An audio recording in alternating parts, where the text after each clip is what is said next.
Boa tarde. É uma honra tê-los aqui mais uma vez nesse nosso terceiro seminário de integração. Esse ano com a temática Filosofia, Moral e Religião.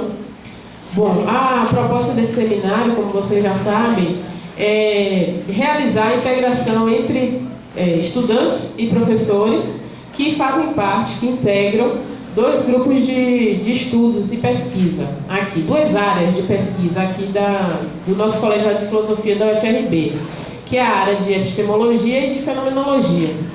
Esse semestre, curiosamente, nós não vamos discutir tanto nem epistemologia, nem fenomenologia. Então, nós vamos, por incrível que pareça, discutir mais moral, ética e religião, embora a gente possa discutir essas temáticas também da perspectiva epistemológica e fenomenológica. Porém, conforme nós decidimos discutir esse semestre em nosso grupo de estudos essa temática de filosofia e religião, então esse seminário é a exposição dos resultados desses trabalhos que desenvolvemos ao longo do grupo de estudos em Bergson, assim como também da disciplina Filosofia e Religião. Então, para abrir esse nosso evento, esse nosso terceiro evento, eu convidei, nós todos, né? Eu e os alunos da disciplina e do grupo de estudos, convidamos uma professora muito querida nossa, que é ex-aluna aqui da UFRB, e só nos deu orgulho até agora, com os estudos dela em Bergson, e talvez ela seja a responsável por estarmos estudando filosofia e religião nesse semestre, essa obra de Bergson, As Duas Fontes da Moral e da Religião. Por quê? Porque eu estava comentando mais cedo com Maria Eli, eu tinha preconceito com essa obra, As Duas Fontes da Moral e da Religião. Não tinha muito interesse de estudar esse livro. Mas eu estou falando aqui de Elizabeth Figueiredo, que é nossa ex-aluna. Então, por causa dela, por incentivo dela, por ter me convidado a orientá-la no estudo desse livro, surgiu o interesse em aprofundar a leitura dessa obra de Bergson. E a partir desse interesse, pensei também em oferecer uma disciplina para estudarmos esse texto. O interessante foi que a disciplina foi muito proveitosa, né? E uma prova disso é que alguns estudantes se encorajaram a apresentar aqui, e é o resultado dessa disciplina que nós vamos ver hoje. Então agora eu chamo Elizabeth, que é professora, Elizabeth dos Santos Figueiredo, professora de filosofia, formada aqui pela UFRB, e ela vai falar sobre moral e religião em Bergson. Elizabeth, seja bem-vinda.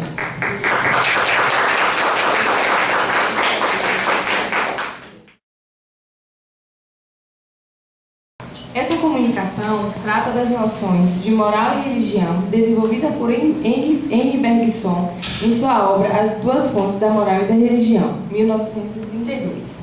Nesta obra, Bergson discute sobre o tema em questão não apenas filosoficamente, mas também se utilizando da sociologia e da antropologia para conceber a moral e a religião como um acontecimento natural da ação do homem no percurso da evolução da sociedade. Tanto no livro de 1932, quanto nos demais, Bergson inicia seu método a partir do estudo das diversas dualidades que ele identifica ao longo da história da filosofia.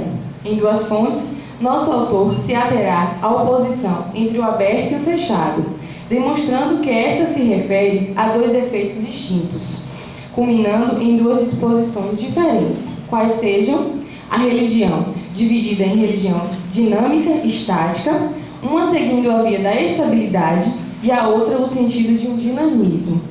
E a moral, dividida em moral fechada e moral aberta. A primeira funda-se por pressão feita pela sociedade, com o intuito de preservar os costumes sociais. E a segunda não diz respeito a uma pressão, mas sim a um apelo. Ela é progressiva. Apresentamos assim a concepção ética e religiosa de Bergson, demonstrando como a filosofia evolucionista do nosso autor desenrola-se na questão moral e religiosa, a partir da avaliação das ações da vida humana no conjunto da descrição da evolução da vida. Entendendo a relação dessa evolução da vida com o impulso vital, Buscamos entender como se desenvolve esse impulso e o que ele representa. No que diz respeito à moral fechada e religião estática, levamos em conta todos os elementos que as constituem, como a inteligência em oposição à experiência da intuição. Bergson nos mostra que há duas maneiras de se conhecer uma coisa. A primeira seria pela via exclusiva da inteligência, a partir da qual nós rodeamos a coisa. Já a segunda seria pela via da intuição, através da qual coincidimos simpaticamente com a coisa, atingindo assim um absoluto, entendendo-se por absoluto algo imediato.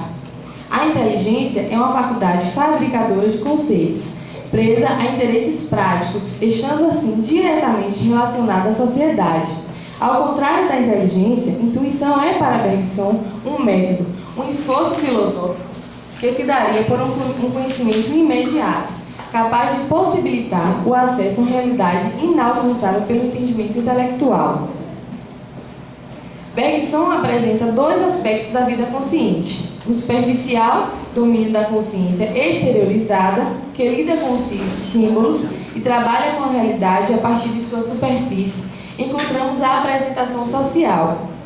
Ela se dá muito bem com as exigências sociais, pois decide nossa ligação com o mundo. Ela se sustenta pela linguagem e os instrumentos que utiliza.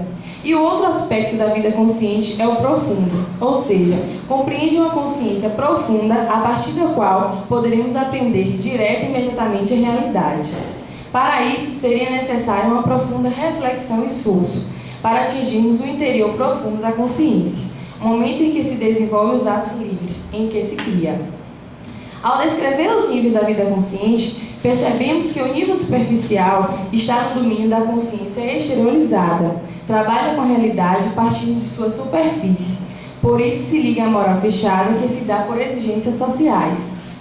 Outro elemento importante é o impulso vital.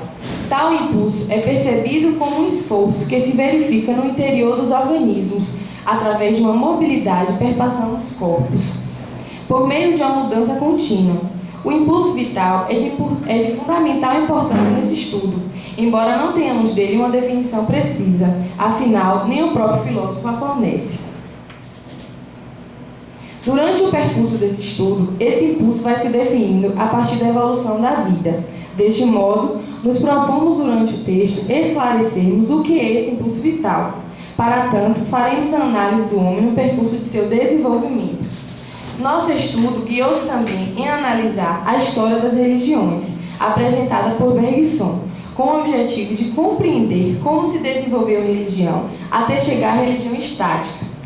Em certo momento, acreditava-se em uma presença eficaz, que evoluiu-se e passou a pensar essa presença como espíritos individualizados, que eram como entidades ligadas a lugares. Há também o culto dos animais, onde demonstraram-se argumentos que justificam a escolha do homem em adorar os animais. Um ponto defendido para a escolha é a relação instintiva do animal. Quando precisa, ela é inata e segura. Esse tipo de atitude, porém, não se vê comumente no homem, pois a sua reflexão pode gerar o efeito de fraqueza. Porém, é em razão de um atributo específico do animal que ele é adorado, a saber, a sua força. Além desses, outros progressos ocorreram na história das religiões, como a crença em deuses. Bergson esclarece que foi pela necessidade de conseguir favores que o homem usou os espíritos e os deuses. O desenvolvimento desses deuses poderia ser devagar ou natural ou ligeiro. Por exemplo, no Antigo Egito, uma ordem de um príncipe era suficiente para fazer e desfazer deuses. Em outros momentos, os próprios faraós se designavam divindades, como os filhos de Ra. Outro elemento que se construiu na história das religiões foi o tabu, que consiste em proibições anunciadas tomando forma de pressões. Os tabus são sociais, surgem com a sociedade e são passados culturalmente. Criam-se através de hábitos e costumes. Estão associados ao sagrado e ao perigoso, ou seja, o que interessa à sociedade que seja proibido será considerado perigoso.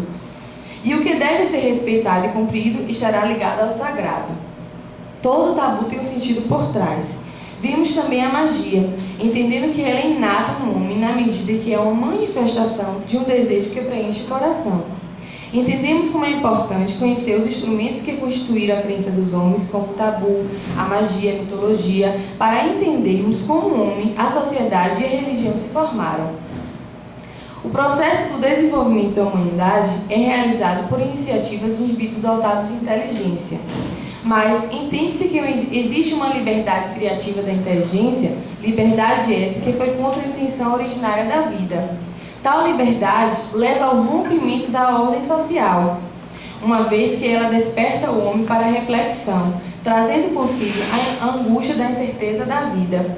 Por meio da especulação e da preocupação referente ao seu destino, o homem vira-se para si próprio, pensando apenas em viver agradavelmente. Assim, a inteligência em seu nascimento começa a aconselhar o egoísmo, mostrando ao homem que seria mais vantajoso pensar apenas em si mesmo, desprezando sua ligação com a sociedade.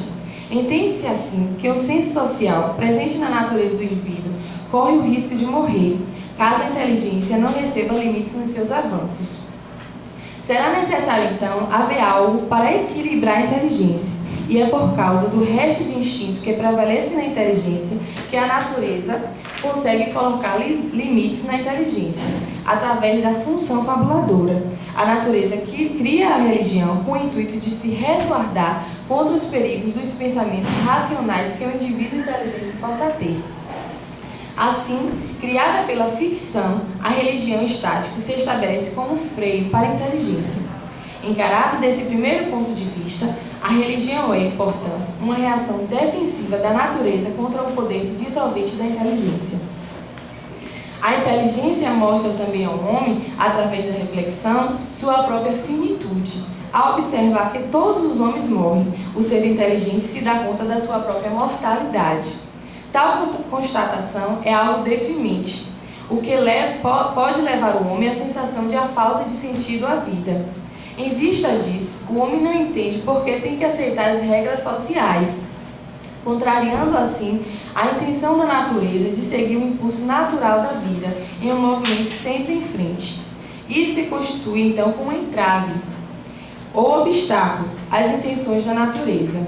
E a maneira de resolver o impasse se dá através da fabulação, que poderá articular uma explicação religiosa através de uma imagem convincente, como a continuação da vida após a morte.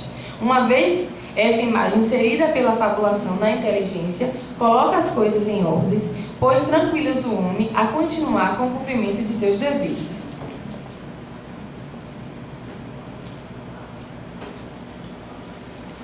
Entende-se assim que a religião estática surge para nos preservar do desejo da morte, com seus mitos, lendas, fábulas e tabus, através do mecanismo da função fabuladora, que teria por papel criar deuses. Estabelece-se então uma religião com dogmas e regras convencionais fundadas no culto aos deuses que o homem planeja. Tal religião consolida-se a partir de conveniências, garantindo ao homem uma proteção desses deuses em sua relação com o mundo. O que existe nessa religião é a sujeição às convenções impostas pela inteligência humana. Do mesmo modo, se dá com a sociedade fechada, onde os indivíduos se encontram em uma condição de bem-estar, uma comodidade do funcionamento normal da vida. Assim, percebemos que a religião estática baseia-se na resposta defensiva da natureza em oposição aos efeitos que atividades da inteligência produz e que ameaçam atormentar o indivíduo e desfazer a sociedade. Assim, a religião estática agarra o indivíduo à sociedade e o homem à vida. Ao abordarmos a moral fechada, vemos que ela possui um caráter de coesão social, pois a sociedade tem de uma disposição fechada, e essa moral aparece como um vigor de controle do homem para conservar o todo social. Discutimos também a moral aberta e a religião dinâmica, entendendo que uma está em concordância com a outra. Os indivíduos da moral aberta são direcionados pelo conhecimento intuitivo, pelo nível profundo de consciência. Essa moral se designa por um impulso que alcança uma vida social de igualdades. É uma moral do amor, porque torna possível a criação de novos valores e de novas condutas. A moral aberta é uma moral de aspiração, aspira ao novo, consiste no apelo. É aberta no sentido de que abarca a vida inteira no amor e é precedida por uma emoção profunda. A emoção profunda é criadora, é responsável pela fundação da sociedade aberta. A moral aberta é formada por homens excepcionais, santos ou heróis. A moral aberta seria então criada por seres que se transformariam em modelos vivos de uma nova justiça e comunhão. E esses grandes homens nada exigem daqueles que o rodeiam, mas através deles se inspira. A moral aberta não se prende a regras pré-determinadas, mas é fundamentada por um instinto solidário da sociedade a que pertence. O indivíduo da sociedade aberta é considerado como um eterno aprendiz. Essa sociedade impulsiona o homem para expressar o seu conhecimento e partilhar com os outros. Essa sociedade não é orientada por obrigações, mas para satisfazer a sociedade e os homens. Dizemos com isto que a moral aberta é uma moral humana, pois, de acordo com Bergson, quando mencionamos a moral aberta, nos remetemos ao amor à humanidade. Ao escrevermos sobre a religião dinâmica, esclarecemos a história da evolução dos místicos, desde o misticismo grego, onde, motivados pelo domínio dos deuses, a partir da embriaguez do vinho, acreditava-se atingir uma experiência mística.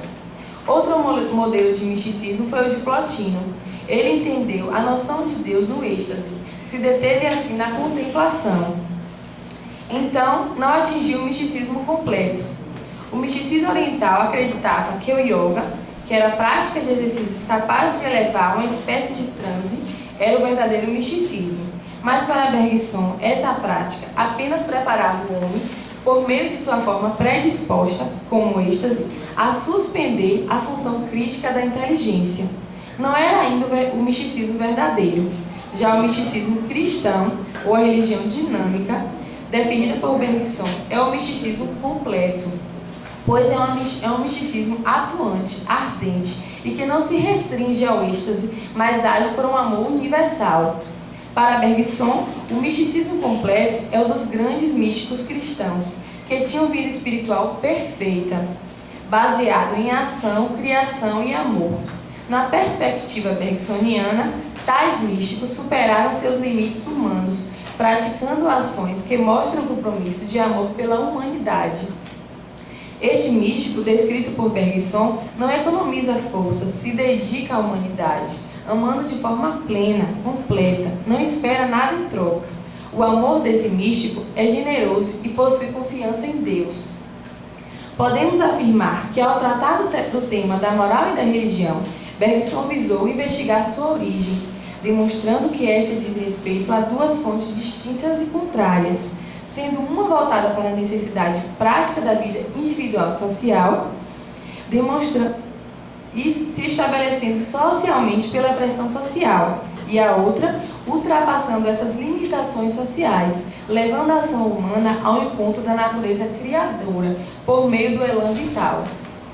Distinguimos assim, durante esse trabalho, duas fontes da moral, a saber, a fechada e a aberta, sendo a fechada caracterizada por sociedades onde prevalecem a pressão e a coação, baseando-se assim pela obrigação que guia a atividade de grande parte dos homens.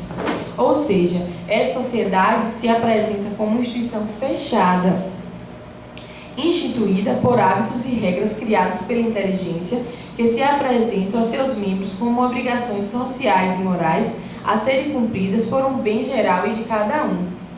Já a moral aberta é assinalada pelo aparecimento de pessoas cujo comportamento atrai e cativa pessoas que estão à sua volta com seu exemplo, baseando-se na aspiração.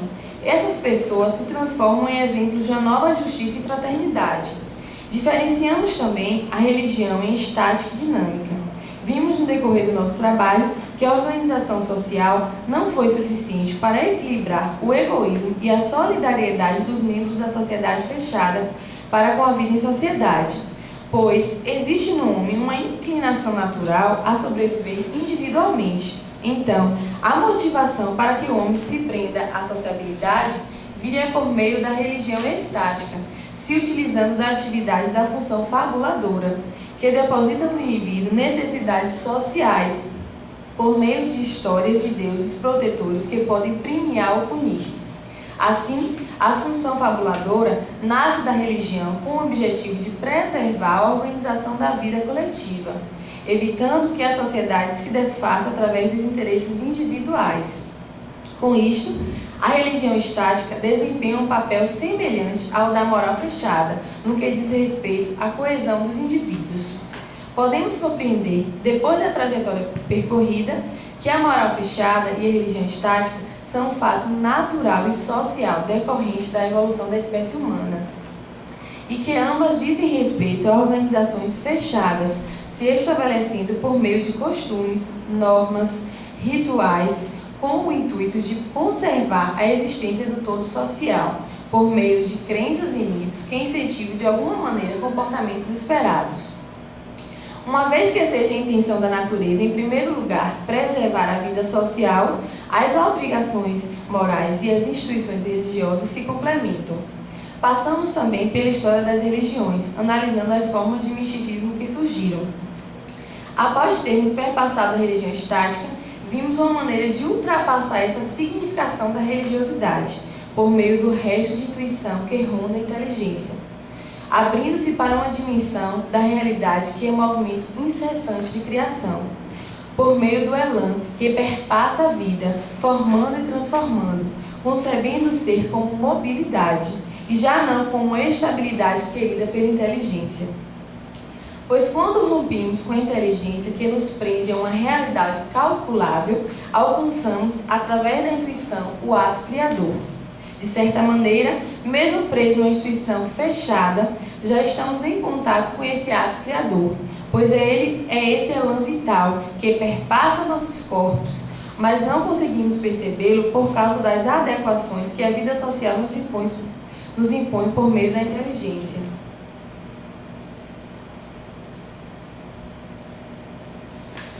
Mas, ao abandonarmos essas intervenções, conseguimos entrar em contato imediato com o ato criador. Contato esse que se dá em uma dimensão religiosa como forma de amor. Chegamos ao entendimento do que esse ato criador é Deus, quando Bergson afirma que falar em criação pressupõe-se falar em Criador. É nesse sentido que Bergson aborda sobre Deus, pois ao pensarmos a criação como um processo de desenvolvimento, deveríamos identificar também o ser criador. Assim, o termo utilizado por Bergson, qual seja o elan, descrito por ele em toda a sua filosofia, seria essa ação criadora, ou seja, Deus. Então, a religião dinâmica é a atitude de intuir, sendo possível, por esse meio, coincidir com a ação criadora, Deus, coincidindo assim com o amor de Deus, visto que assim poderemos indicar como é a relação estabelecida entre criação e criatura. Essa coincidência se demonstra na relação de amor que o místico nutre com a humanidade, que é feito dessa relação de amor do místico com Deus. Portanto, Deus é essa ação criadora. O amor que age no místico é um amor de Deus para a humanidade inteira, por isso o místico age em favor da humanidade. Entendemos então que esse aspecto dinâmico da religião vai além das instituições fechadas, sociais e religiosas, pois na religião dinâmica há um princípio de fraternidade e respeito. Por isso Bergson não quis designar religião, o que para ele é fundamentado de forma diferente, passando a chamar de misticismo a religião dinâmica. O misticismo é um processo aberto e infinito como um movimento. Nos movemos então da instituição fechada, que define a sociedade e a religião, à abertura coincidente com o ato criador. Assim, a religião dinâmica, ou misticismo, é vivido por homens privilegiados, nos quais o impulso vital conseguiu realizar algo, se transformando em homens especiais, como os heróis, os profetas. Eles firmam uma nova marca na existência, criando novos valores, se preocupando com a humanidade, procurando agir com fraternidade. Ao iniciar nossa pesquisa, tínhamos o intuito de compreender mais sobre o elan vital, descrito por Bergson. E ao final desse estudo, percebemos que nosso autor possui uma filosofia evolucionista, entendendo que há um impulso de vida que é movimento criador. No homem, esse movimento significa se permitir conduzir pelo elan vital, em uma evolução espiritual. Cremos que, ao escrever sobre o elan vital, nosso autor procurou compreender o mistério da vida, pela importância em entender a realidade. Por meio de um conhecimento absoluto da realidade, realidade essa que se descobriu ser supra-humana, descoberta experimentalmente pelo conhecimento intuitivo. Para Bergson, o elan vital é o princípio gerador, uma força criadora nos sendo apresentada como sendo Deus. Mas para se chegar a esse conhecimento, é preciso transcender o entendimento intelectual e se elevar ao conhecimento intuitivo, permitindo assim ao homem coincidir com o ato gerador da vida. Por isso, ele critica a ciência, pois para ele a ciência não chega a explicar todos os fenômenos existenciais. A partir dessas dualidades, percebidas nesse contexto, podemos compreender que a filosofia de Bergson nos demonstra a possibilidade de ver a vida a partir de duas maneiras. Uma, por meio do conhecimento intelectual, utilizada pela ciência e também pela tecnologia, nos fornecendo por meio de seus instrumentos um bem-estar material. Para Bergson, a inteligência é a capacidade humana que o homem utiliza para se adequar às situações corriqueiras, fabricando os instrumentos para a sua sobrevivência. Essas ações são direcionadas pela necessidade de sobrevivência e preservação. Assim, a inteligência no homem está direcionada para a satisfação das necessidades práticas da vida individual e coletiva. Como a inteligência se utiliza de instrumentos para permanecer na existência, cria tendências como a sociabilidade para facilitar o cumprimento dos trabalhos que são necessários para a conservação de todos. E a outra maneira de ver a vida é pela faculdade intuitiva, nos mostrando o modo de ser e conhecer a verdadeira fonte de alegria da vida, nos possibilitando usufruir de uma realidade que não conseguimos através do conhecimento da inteligência. Aprendemos também que a compreensão dessa realidade se dá por meio de uma experiência da alma, do eu profundo, estado de consciência descrito por Bergson como uma consciência profunda, sendo atingido por meio de um esforço intuitivo. Atingindo o interior de nossa própria consciência, poderíamos aprender direto e imediatamente a realidade. A leitura desse texto nos permitiu também perceber como estão relacionados a mística com a intuição. O misticismo é uma espécie de intuição. Ela se dá por meio da intuição, tornando essa experiência mais eficaz, possibilitando uma percepção do mundo por meio da consciência. Percepção essa verdadeira, desligada da representação intelectual e simbólica. Percebemos então que os místicos se utilizam do conhecimento intuitivo a fim de se ligarem assim ao elan vital. Enfim, o que pretendemos mostrar ao final desse estudo foi que o ideal de Bergson é nos conduzir para uma vivência supraintelectual mística. É isso.